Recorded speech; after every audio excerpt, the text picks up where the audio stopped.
hija mtu anatoka nyumbani kwake anakwenda sehemu nyingine kwa nia ya kusali. Lengo la kwanza ni kusali, lakini lengo la pili ni kufanya toba.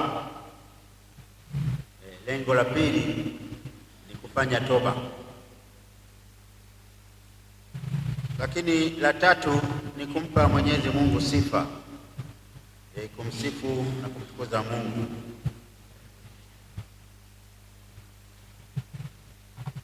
Sala tunajua kabisa lina malengo mawili makubwa. Sala lengo lake la kwanza ni kumpa Mungu sifa na heshima, lakini lengo la pili ni kwa ajili ya mahitaji yetu sisi binadamu. Kwa hiyo tunapofanya hija tunatimiza haya yote mawili. Mahitaji yetu sisi binadamu ni zile nia zetu mbalimbali ambazo tumekuja kuziombea siku hii ya leo. Tumekuja kusali kwa nia zetu binafsi mbalimbali, lakini pia tumekuja kufanya toba, kumwomba Mungu msamaha, kujipatanisha na Mungu, kujipatanisha na jirani, lakini pia tunataka kumpa Mungu sifa na heshima. Ndio lengo kubwa la hija, na hivyo kama vyama vya kitume mmetoka kila mmoja sehemu yake au nyumbani kwake, mmekutana hapo njia ya panda ya Bigwa, mkaanza kutembea. Yale matembezi sio mazoezi ya kiafya. Inawezekana ikawa ni mazoezi pia, lakini lengo lake matembezi yale haikuwa ni kwa ajili ya kufanya mazoezi. Nadhani ilikuwa ni sehemu ya tafakari, ni sehemu ya sala, kuhimiza swala zima la hija na toba. Mkafanya matembezi, mkafika hapa, mkaanza na mafundisho, semina, mmepata mafundisho mbalimbali, ikiwa ni pamoja na masuala yanayohusiana na familia. Hayo mafundisho yote nia yake ni kuwafanya muweze kujifungamanisha na Mungu vyema zaidi. Semina itawasaidia katika kuboresha maisha yenu ya imani, maisha yenu ya kiroho. Kama vyama vya kitume, hija hii ni hija ya vyama vya kitume kijimbo. Kila chama cha kitume kina nia yake, kina malengo yake. Mimi ninaona kwamba kila anayejiunga kwenye chama cha kitume ana nia ya kupiga hatua mbele zaidi, kufanya zaidi kama Mkristo, kufanya jitihada ya ziada ya kujitakatifuza, kufanya jitihada ya pekee zaidi ya kutaka kuwa mwema zaidi.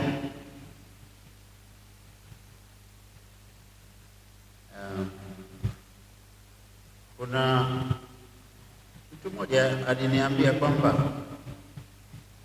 kuna baadhi ya wanachama wa vyama fulani fulani vya kitume wanajiunga na vyama hivyo kwa ajili ya kujificha, kwa ajili ya kuficha maovu yao. Mimi sikukubali, lakini wala sikukataa, kwa sababu sikuwa na vithibitisho ya kwamba ni kweli au sio kweli, lakini inawezekana pengine kuna ukweli fulani. Mtu mmoja aliniambia, we, hiki chama hiki, yaani hiki chama cha kitume hiki kuna wachawi humo, yaani kuna wachawi, yaani unashangaa. Sasa hawa yaani chama cha kitume, mtu ananiambia humo kuna wachawi kweli kweli kwenye chama hicho. Nikasema kweli, lakini habari hiyo wapo wawanga, yaani wawanga kabisa kwenye hicho chama. Tunawakuta, tunawakamata. Sasa si huyu anayewakamata naye mwanga au vipi? Sasa unawakamataje na wewe kama sio mwanga? Anyway, labda wewe kwa sababu una rozari mtakatifu kabisa unawaona. Kama kuna ukweli, habari hiyo ni mbaya sana. Yaani umejiunga kwenye chama cha kitume, halafu unaendeleza uwanga, unaendeleza uchawi. Wewe unafiki wa hali ya juu sana, na Mungu atakufichua siku moja, atakuaibisha siku moja. Ungo wako huo unaoruka nao huo, siku moja utapinduka. Ukipinduka ndio watu watajama, huyu si mwanachama wa chama fulani cha kitume. Ungo huu vipi anapepeta mchele? Kumbe tafadhali sana usijiunge kwenye chama chochote cha kitume kwa ajili ya kujificha tabia yako. Labda kweli unaona kwamba kuna vishawishi au kuna makwazo fulani yanakusumbua na kukutesa, labda unaona ni bora nijiunge na chama fulani, katika kusali huko labda ndio nitaondokana na balaa hiyo. Huenda kuna wawanga au wachawi wanaamua kuingia kwenye chama fulani ili hicho chama kwa njia ya sala zake kumuondolea huo uchafu, kumuondolea hizo takataka.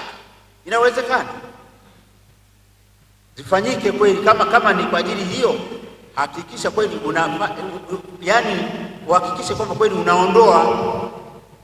Kama ulikuwa na mapembe sasa yaachane nayo kabisa.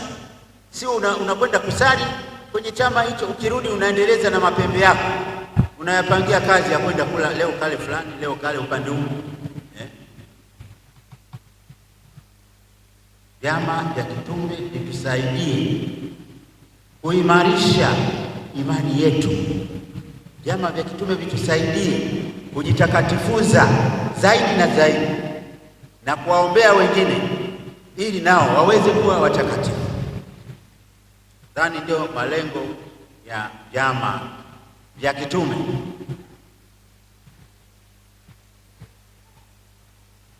Moyo mtakatifu wa Yesu, Mama Maria,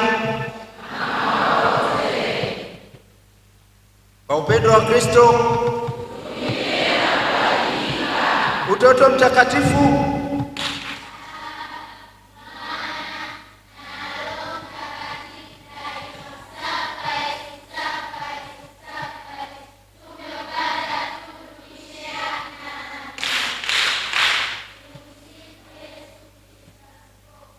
milele amina.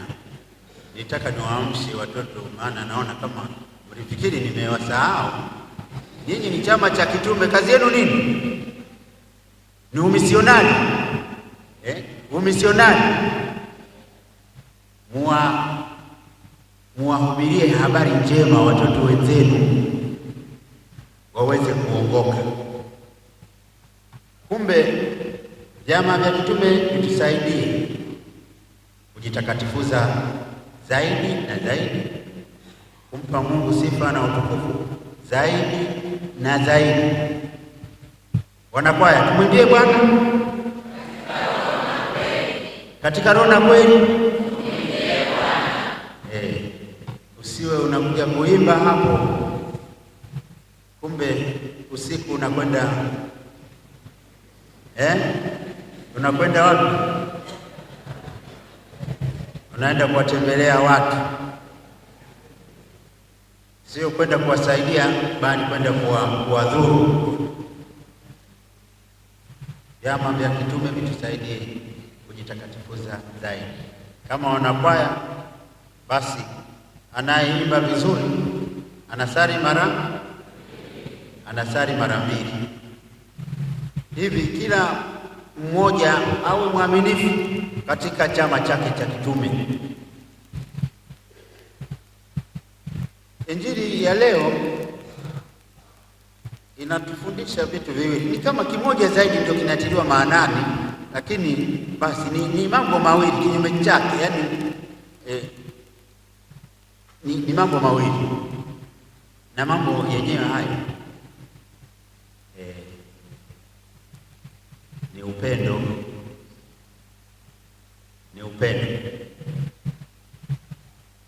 Lakini upendo unashambuliwa na jambo moja. Kinyume cha upendo ni nini? Kinyume cha upendo ni nini? Chuki au wivu.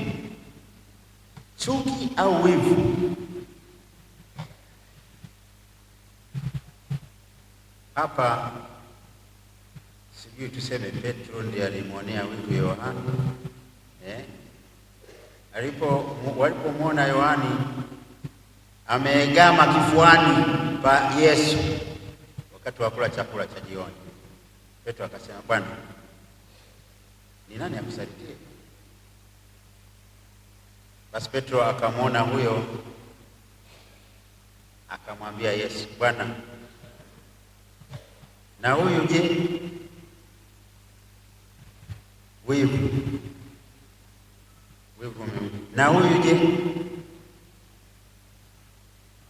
Yesu akamwambia, ikiwa nataka huyu akae hata anijapo, imekupasaje wewe unifuate mimi? Kwa sababu yani mitume bado walikuwa na hali ile ya yani kama utawala wa kidunia. Anafikiri kwamba sasa huyu bwana asije akapewa urais, huyu asije akawa ndio waziri mkuu. Wivu, kwamba Yohani amemwegemea Yesu.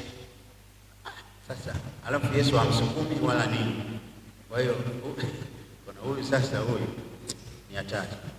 Kwa hiyo wivu. Yesu anatufundisha upendo. Vyama vya kitume vyote umejiunga kwenye chama hicho kwa ajili ya kumfuata Kristo, kwa ajili ya kujitakatifuza zaidi, na upendo ndio unaoweza kukusaidia katika hayo yote, kukutakatifuza, yani upendo kwa Mungu na jirani. Upendo una tafsiri nyingi, lakini niseme kwa kifupi tu. Upendo maana yake ni kufanya jitihada za makusudi kuona mafanikio ya mwingine, yaani kuhakikisha kwamba mwenzako anafaulu, anafanikiwa zaidi, hata ikikupasa kutoa sadaka ili mwingine afanikiwe. Kwa kifupi, upendo ndio maana yake hiyo. Mwenzako afurahi kwa sababu ya uwepo wako. Sasa kinyume chake ndio wivu. Watu walio wengi hawapendi kuona mafanikio ya wengine. Yaani ukiona mwenzako anafanikiwa, yaani wewe ndio chanzo cha kujaa hasira, cha kujaa chuki, cha kujaa wivu, eti kwa sababu mwenzako anafanikiwa. Badala ya kujawa furaha, unajawa uchungu. Wivu maana yake ni kuona uchungu, kupata maumivu kwa sababu ya mafanikio ya mwingine.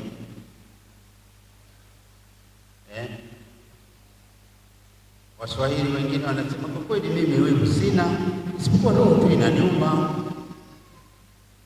Yale maumivu ya roho ndio wivu wenyewe, kwamba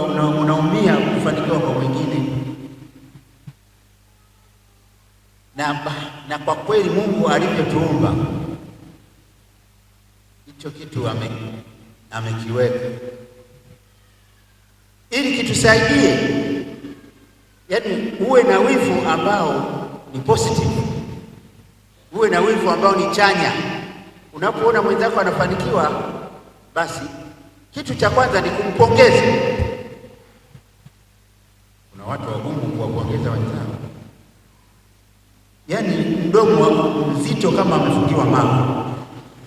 Kwa nini usimpongeze mtu aliyefanikiwa? Na hiyo ndio kama utangulizi. Unapompongeza basi yeye anafurahia, na pengine anaweza kuanza kukushirikisha jinsi alivyofaulu ili na wewe uweze kufaulu. Na baada ya kumpongeza, pengine unaweza ukamuuliza mwenzako, ulifanyaje au nini siri ya mafanikio yako? Anakuelekeza na wewe unafaulu, unafanikiwa. Lakini kuna watu,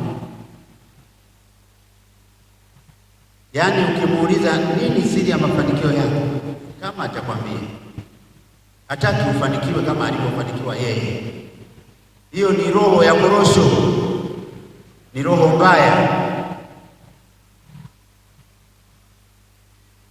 Yaani upendi mafanikio ya mwenzako, unataka ufanikiwe wewe tu. Wapo watu wengi tu wa namna hiyo, anataka afanikiwe yeye. Akishafanikiwa anaziba milango kona zote, asifanikiwe mtu mwingine. Huo sio upendo, sio upendo. Utakatifu wetu unategemea sana jinsi tunavyokuwa na upendo kwa Mungu, lakini hasa kwa jirani zetu. Tunaweza kuthibitisha mbele ya Mungu kwamba tunampenda tukiwapenda binadamu wenzetu, na hasa wenye shida. Wivu ni kitu kibaya sana. Wivu uliwafanya hata Wayahudi wakamuua Yesu sababu ya wivu. Huyu anaponya watu, huyu anapata wafuasi wengi wanamfuata, huyu anafundisha vizuri, watu wanamuelewa. Wivu wakafanya kila mbinu au wao. Kati yetu wapo watu wa namna hiyo, tena wengine ndio kabisa wapo kwenye vyama vya kitume hivi, wana wivu wa ajabu. Yaani wivu ni kitu cha ajabu sana. Unajua hata watu wa familia moja wanaoneana wivu, eti kaka anamuonea wivu mdogo wake, eti dada anamuonea wivu mdogo wake, eti kaolewa na tajiri, yeye kaolewa na maskini. Yaani Mungu atusaidie. Sijui ni kitu gani, yaani tunaelezea wivu, lakini sijui, labda hatuwezi kueleza vizuri ni kitu gani hiki ili tuweze tukakikwepa hiki. Hata watu wa familia moja wanaoneana wivu, wanaoneana yaani chuki, mpaka wanagombana. Nishawahi kusimulia kisa kimoja huko kijijini kwetu Bongozi, lakini msiwatafute hao watu. Nimetolea mfano kwa sababu naona ni muhimu. Mtu na dada yake hawaelewani kabisa, baba mmoja mama mmoja, hawaelewani kabisa, hawapendani kabisa, hamna upendo, hawapendani kabisa. Chanzo chake ni wivu. Wameoneana wivu, wameoneana chuki, wamegombana. Matokeo yake hakuna naye kanyaga nyumbani kwa mwenzake, mtu na mdogo wake.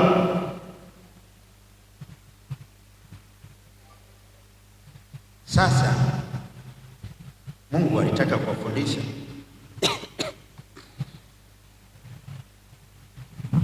lakini hawakutaka kufundishika. Mungu Mungu alitaka kuwafundisha, kuwakutanisha, lakini hawakutaka kukutana tena. Mama yao akiwa mzee sana, anaumwa.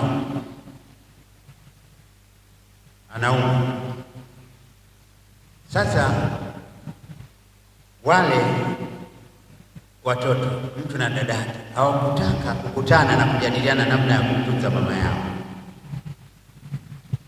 Walichofanya ni kuwekeana zamu ya kumtunza mama yao. Wiki hii kwako, wiki inayofuata kwangu. Lakini hata taarifa yenyewe wamepeana, sio kwa kukaa chini na kujadiliana, ila huyo dada mtu kamchukua mama yake kampeleka kule kwetu, kuna milima, kampeleka kwenye mlima, mdogo wake yuko kwenye nyumba ya chini hapo. Akamwambia, wewe fulani ute umsolenye wako,